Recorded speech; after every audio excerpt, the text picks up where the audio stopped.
Argentina, una nación con una rica historia, cultura y entorno económico desafiante, un país que entre 1880 y 1914 fue una de las economías de más rápido crecimiento del mundo. Su Producto Interno Bruto estaba entre los más altos, comparable al de Francia y Alemania. Sin embargo, como todos sabemos, en las últimas décadas a Argentina no le ha ido nada bien.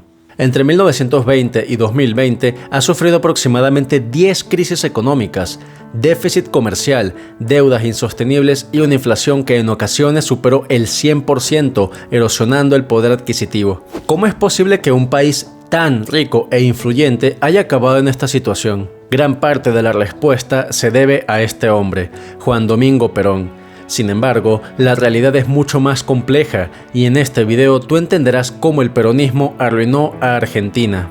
No sería justo hablar del peronismo sin antes conocer el contexto histórico de Argentina antes de la llegada de Perón. Como hemos conversado, Argentina era uno de los países más ricos del mundo. Este auge fue impulsado principalmente por la exportación de productos agrícolas, como la carne, a Europa y a otros mercados internacionales. La riqueza generada por el sector agrícola le permitió a Argentina generar una infraestructura moderna, incluyendo ferrocarriles y puertos que facilitaron aún más el comercio internacional. Para finales del siglo XIX, su modelo económico era principalmente agroexportador, llegando a convertirse incluso en el granero del mundo. La industrialización de Argentina, sin embargo, básicamente consistía en mecanizar todos los procesos relacionados al campo. El problema de esto es que se hizo una economía altamente dependiente del sector agrícola. Y como sabrás, la volatilidad de precios en el mercado internacional de productos agrícolas es muy alta. En esta gráfica, por ejemplo, puedes ver el precio del trigo desde 1980. Como puedes apreciar, es común que exista caídas pronunciadas. Y cuando finalizó la Primera Guerra Mundial en 1918, puedes ver cómo el precio del trigo, por ejemplo, pasó de $2 a menos de $1 por fanega de trigo, una caída de más de la mitad. Por otra parte, luego de la Guerra Mundial, muchos países de Europa adoptaron medidas proteccionistas, lo cual dificultó aún más la exportación de productos desde Argentina hacia Europa. La recesión global de la posguerra exacerbó aún más la situación económica de Argentina. Los ingresos de la nación naturalmente disminuyeron y como Argentina era principalmente dependiente de estos ingresos, obviamente la calidad de vida se desplomó. Luego de este desastre, sin embargo, Argentina poco a poco se empezó a recuperar. Aquí puedes ver que entre 1918 y 1928 su Producto Interno Bruto per cápita prácticamente se duplicó. Sin embargo, poco después llegó otra crisis económica, la Gran Depresión de 1929. Durante la década de 1930, Argentina vivió un periodo conocido como la década infame, caracterizado por gobiernos conservadores que llegaron al poder a través de elecciones fraudulentas y una fuerte represión política. Este periodo en Argentina estuvo marcado por una gran cantidad de corrupción, desempleo, desigualdad y sobre todo con una economía que aún no se recuperaba de la Gran Depresión. En este contexto, el descontento social crecía, especialmente entre la clase trabajadora y los sectores más pobres de la sociedad. Fue entonces cuando en el año 1943, con este descontento social, se generó un golpe de Estado por parte de oficiales militares jóvenes. Insatisfechos con el gobierno de Ramón Castillo, este grupo, conocido como el Grupo de Oficiales Unidos o GOU, veía con desagrado la corrupción rampante. Y uno de estos militares precisamente fue Juan Domingo Perón. Juan Domingo Perón, un teniente coronel en ese momento, no fue el líder del golpe, pero rápidamente se convirtió en una figura prominente dentro del nuevo gobierno militar. Su habilidad para navegar en el turbio terreno político, así como en su comprensión del poder latente en el respaldo popular, le permitieron obtener posiciones clave. Inicialmente, Perón fue designado como secretario de Trabajo y Previsión. Y desde este puesto, Perón inició una serie de reformas que incrementaron la calidad de vida de forma temporal de los trabajadores y por lo tanto se empezó a ganar su respaldo. Perón fue un estratega astuto que entendió el potencial político del apoyo obrero, utilizó su posición para consolidar alianzas con los sindicatos y promulgar políticas laborales progresistas, como el establecimiento de salarios mínimos, vacaciones pagadas y seguridad social. Estas acciones naturalmente le ganaron una gran cantidad de simpatizantes, en un contexto sobre todo de un gobierno militar en la que la gran parte de los militares no sabían hacer esta conexión con las personas. Perón, además, fue consciente de expandir su influencia dentro del gobierno, fue promovido para gestionar la Secretaría de Guerra y posteriormente se convirtió en vicepresidente de facto, detrás del presidente general Pedro Pablo Ramírez. Esta acumulación de poder y sus políticas populares causaron fricciones dentro del régimen militar. A muchos oficiales superiores no les gustaba el ascenso rápido de Perón, por lo que en 1945 fue arrestado. La detención de Perón en 1945 desencadenó una manifestación masiva conocida como el Día de la Lealtad, donde miles de trabajadores se congregaron en la Plaza de Mayo exigiendo su liberación. Poco después, dada la gran presión social, en el año 1946 fue liberado y entonces inició su periodo presidencial, marcado por profundas reformas sociales y políticas. Desde la presidencia, por ejemplo, Perón cambió la Constitución por una en la que el Estado tendría un papel central en la economía. Además, se le daba mucho más poder al gobierno y el Banco Central Argentino, que antes era independiente, pasó a ser una herramienta del Estado. El Poder Judicial, además, pasó a estar en manos de adeptos a Perón. Y con todo el poder de Argentina y sin ningún contrapeso, Perón prácticamente podía hacer lo que quisiera. Su plan económico consistió en las siguientes partes: políticas populistas, nacionalización de empresas y sustitución de importaciones y finalmente la impresión de dinero.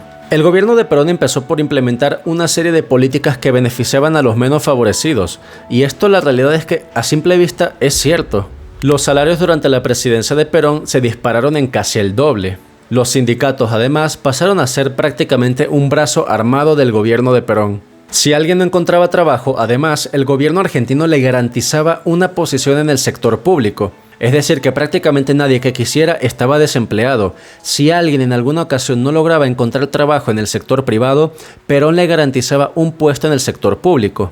Obviamente, esto hizo que el número de trabajadores públicos se disparara y para el año 1960 había más de 900.000 empleados en este sector, muchos sin embargo de muy baja cualificación. Y esto es evidente, si prácticamente a todas las personas le garantizaban un trabajo, no existía la necesidad de esforzarse, por lo que muchas personas que entraran a estas posiciones eran mediocres.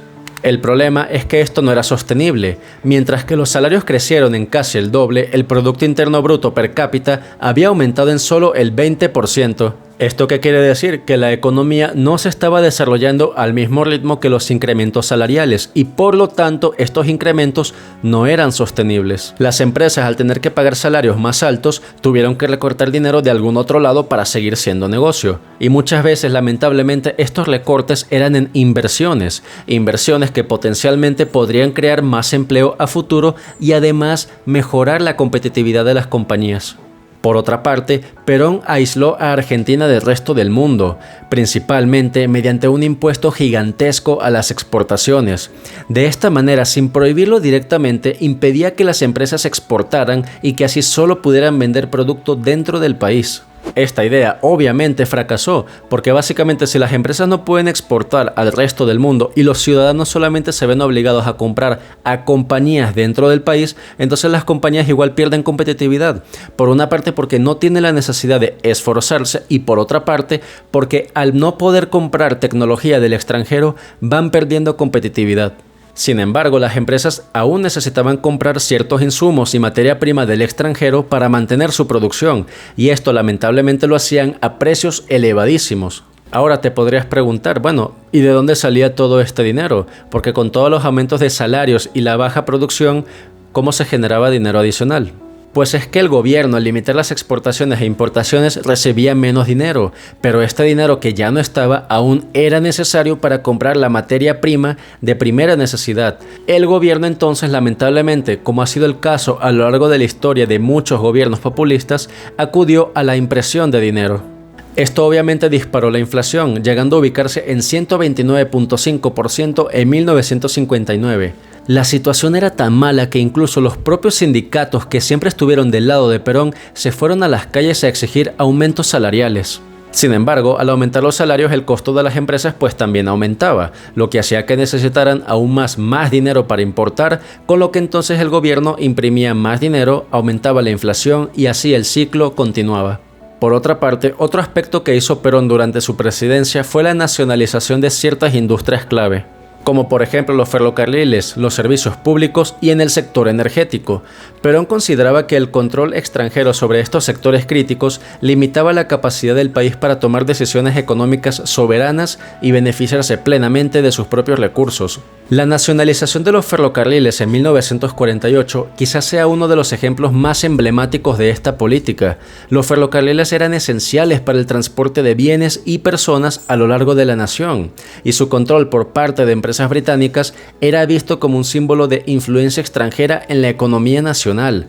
Al nacionalizar los ferrocarriles, Perón no solo buscaba asegurar que los beneficios económicos se quedaran en el país, sino también mejorar la infraestructura y el servicio. Lo malo, por supuesto, es que al nacionalizar estas industrias y además al ser una economía aislada del resto del mundo, las industrias nuevamente no tenían la necesidad de competir con nadie porque no había competencia y por lo tanto se hicieron altamente ineficientes. Estas empresas se llenaron además de directivos puestos a dedo por Perón. Quizá uno de los casos más llamativos fue el de la empresa de petróleo YPF. Esta empresa nació siendo una empresa estatal, pero con Perón perdió toda independencia. Por las políticas de Perón, YPF no pudo modernizarse y se volvió cada vez menos productiva, obligando a Argentina a comprar cada vez más gasolina del extranjero. Las políticas populistas de Perón necesitaban cada vez más dinero para sostenerse. Para financiar el gasto público, Miguel Miranda del Banco Central ordenaba año con año la impresión de dinero, con lo cual el déficit aumentaba cada vez más. Esto naturalmente tuvo consecuencias terribles para la economía, y como sucede siempre en crisis económicas, los más afectados son, por supuesto, los más vulnerables, sobre todo con la inflación por el tema de la renta fija. Perón además nacionalizó los depósitos bancarios el 24 de abril de 1948. Así como lo escuchas, prácticamente de un día para otro, todos tus ahorros ahora eran parte de los ahorros del gobierno. Hoy en día, desde que Javier Milei asumió el poder en Argentina, su administración ha implementado una serie de reformas económicas que han comenzado a transformar el panorama económico del país, habiendo alcanzado un superávit en el primer trimestre de su año. En conclusión, si bien es cierto que ya existían problemas económicos antes de la llegada de Perón, la realidad innegable es que Perón acentuó todos estos problemas para Argentina y llevó a la nación a una profunda crisis económica. ¿Tú crees que el peronismo sea la causa principal de los problemas económicos de Argentina? ¿Crees que la presidencia de Javier Milei está dando buenos resultados? Házmelo saber en la caja de comentarios, y si este video te gustó, por favor apreciaría mucho si lo compartes, le das like y te suscribes al canal. Sin más, te agradezco mucho por tu tiempo y nos vemos en un siguiente video. Cuídate mucho. Aquí nadie es dueño de la verdad, nada más que Perón, y antes de apoyar a un candidato, cualquiera sea su jerarquía, le exigiremos en blanco un cheque de lealtad a Perón.